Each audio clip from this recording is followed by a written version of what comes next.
Hello viewers, ನಮಸ್ಕಾರ ಎಲ್ಲರಿಗೂ. ಹೇಗಿದ್ದಾರೆ? ಎಲ್ಲರೂ ಚೆನ್ನಾಗಿದ್ದಾರೆ ತಾನೆ? ಇವತ್ತಿನ ವಿಡಿಯೋದಲ್ಲಿ ಬೌಲಿಂಗಿಗೆ ಫಸ್ಟ್ ಬಂದಾಗ ನೆಟ್ಸ್ ಆಗಲಿ ಎಲ್ಲೇ ಆಗಲಿ ನೀವು ಪ್ರಾಕ್ಟೀಸಿಗೆ ಮುಂಚೆ ಏನು ಮಾಡಬೇಕು ಅನ್ನೋದ್ರ ಬಗ್ಗೆ ತುಂಬ ಇಂಪಾರ್ಟೆಂಟ್ ವಿಡಿಯೋ ಇದು. ಆ್ಯಂಡ್ ಇದನ್ನು ನೀವು ಸರಿಯಾಗಿ ಮಾಡಿದ್ರೆ ನಿಮ್ಮ ಬೌಲಿಂಗ್ ಕೂಡ ಚೆನ್ನಾಗಿರುತ್ತೆ, ಇಂಜುರಿ ಕೂಡ ಪ್ರಿವೆಂಟ್ ಆಗುತ್ತೆ. Okay, so first and foremost ನಿಮ್ಮ ವಾರ್ಮಪ್ ಏನಿದೆಲ್ಲ ನೀವು ಮಾಡ್ಕೊಂಡು ಮುಗಿಸ್ಬಿಡಿ. ಹೇಗಿದೆ ಎಲ್ಲನೂ ವಾರ್ಮಪ್ ನೀವು ಮಾಡಿಬಿಡಿ. ನಿಮ್ಮ ರನ್ನಿಂಗ್ ಆಗಲಿ, ನಿಮ್ಮ ಸ್ಟ್ರೆಚಿಂಗ್ ಆಗಲಿ ಅದೆಲ್ಲ ಮಾಡಿದ್ಮೇಲೆ ಫಸ್ಟ್ ಥಿಂಗ್ ನೀವು ಬೌಲಿಂಗ್ ಬಂದ ತಕ್ಷಣ ಫುಲ್ ನಿಮ್ಮ ರನ್ಅಪ್, ಫಾರ್ ಎಕ್ಸಾಂಪಲ್ 12-20 ಯಾವುದೇ ನಿಮ್ಮ ಸ್ಟೆಪ್ಸ್ ಇದ್ದರೂ ಫುಲ್ ರನ್ಅಪಿಂದ ಬೌಲಿಂಗ್ ಮಾಡಬಾರ್ದು.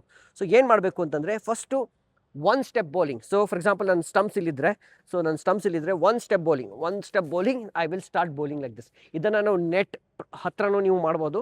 ಸೊ ಒಂದೇ ಸ್ಟೆಪ್ ಇಟ್ಕೊಂಡು ಒಂದು 10 ಬಾಲ್ನ ನೀವು ಈ ರೀತಿ ಹಾಕಬೇಕು. ಅದಾದಮೇಲೆ ನೀವು 2 ಸ್ಟೆಪ್ ಅಥವಾ 3 ಸ್ಟೆಪ್ಸಿಂದ, ಫಾರ್ ಎಕ್ಸಾಂಪಲ್ ಇಲ್ಲಿಂದ ಇದ್ದರೆ ನಾನು ಹಿಂದೆ ಹೋಗಿ ಸೊ 1 2 3 4 ಸ್ಟೆಪ್ಸ್ ತೊಗೊಂಡು ನಾನು ಬೌಲಿಂಗ್ ಮಾಡ್ತೀನಿ. ಓಕೆ, ಈ ರೀತಿ 3-4 ಸ್ಟೆಪ್ಸಿಂದ ಸ್ಟಾರ್ಟ್ ಮಾಡಿ ಹಾಫ್ ರನ್ಅಪಿಂದ ಸ್ಟೆಪ್ ಮಾಡಿ ಪ್ರತಿಯೊಂದು ಸತಿನೂ ಒಂದು 5-10 ಬಾಲ್ಗಳನ್ನು ನೀವು ಹಾಕಬೇಕು. ಓಕೆ, ಇದು ಎಲ್ಲ ಹಾಕಿದ ಮೇಲೆ ನೀವು ಫುಲ್ ನಿಮ್ಮ ರನ್ಅಪ್ಪಲ್ಲಿ ಬೌಲಿಂಗ್ ಮಾಡಬೇಕು. ಓಕೆ, ಇದನ್ನು ನೀವು ಮಾಡಿದ್ರೆ ನಿಮ್ಮ ಬೌಲಿಂಗ್ ಆ್ಯಕ್ಯುರಸಿ ಕೂಡ ಇಂಪ್ರೂವ್ ಆಗುತ್ತೆ ಆ್ಯಂಡ್ ಮೋಸ್ಟ್ ಇಂಪಾರ್ಟೆಂಟ್ಲಿ ನಿಮಗೆ ಇಂಜರೀಸ್ ಬರಲ್ಲ.